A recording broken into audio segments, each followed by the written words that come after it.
37% more dry flower production using the cycle of 13 hours of light and 11 hours of darkness instead of the traditional 12/12. What the paper from the University of Guelph said is real. Clubs, the medical industry, and growers like us can increase production by 40% just by leaving the lights on for one more hour. By the time this video is published on YouTube, our project on Supercycles has already made a lot of progress. But don't go anywhere. In this video, we're going to explain some key concepts, because understanding how darkness affects plants is understanding how you can change everything. But that 40% is nothing compared to what we discovered while running the experiment. Pay close attention, because we found something that's going to blow your mind.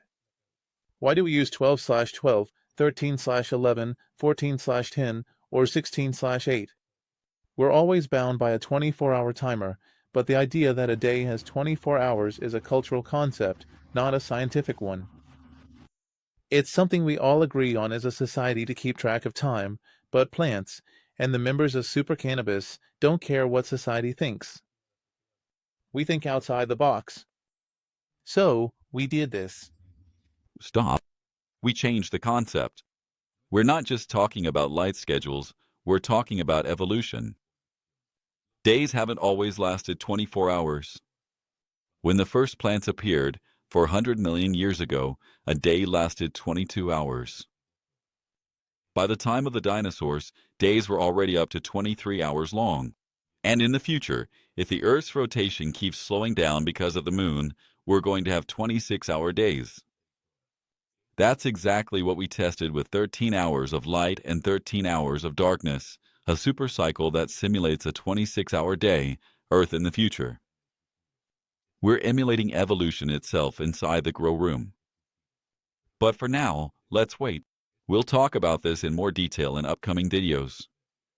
Pay close attention from now on. I'm going to explain this as simply as possible.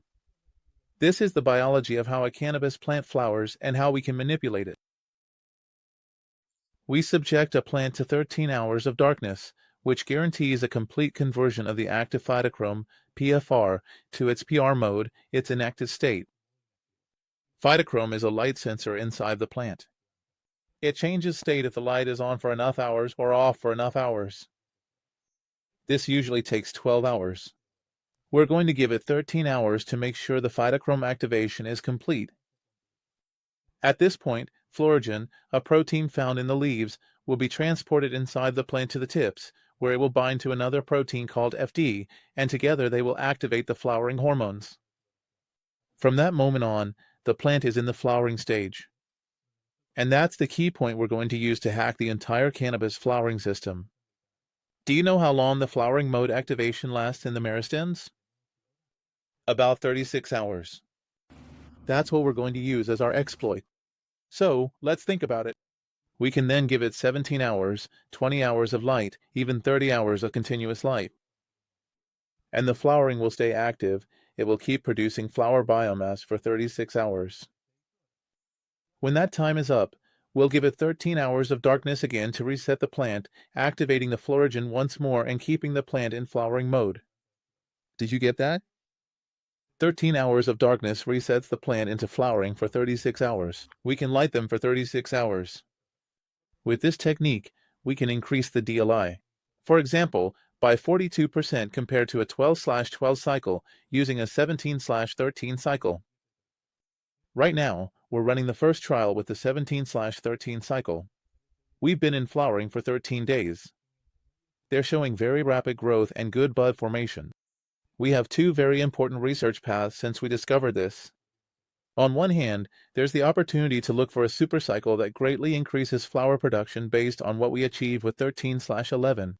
And on the other hand, what I find even more interesting is the possibility of running longer lighting cycles, for example, 30 hours of light, 13 of darkness, and achieving a DLI of 40 with a 30-watt lamp, which means saving energy, reducing heat, and, in exchange for more time, being able to manage a grow with less heat and lower costs. It's a completely new world.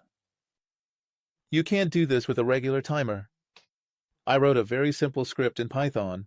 I use one of those Wi-Fi plugs that you control with Alexa, and with that I can set the cycles however I want, 17/13, 30/13. We can do anything. This week, we're going to make some more in-depth videos explaining this. Tomorrow, we'll upload the Python code and instructions on what you need to do at supercannabis.ar. We need you to share this. We are Supercannabis. We are the best legion. We're going to change the way cannabis is grown all over the world, starting from Argentina. Supercannabis.ar. Go in, create your account, and start hacking with us. Still have questions? Ask your favorite AI about these topics to better understand the upcoming videos on Supercycles. What is phytochrome and how does it control cannabis flowering? Are there studies about extending the cannabis flowering day beyond 24 hours? Has a day on Earth always lasted 24 hours? What do you think about our hypothesis? Leave a comment if you think the 12/12 cycle is dead and visit us at supercannabis.ar to create your own supercycle.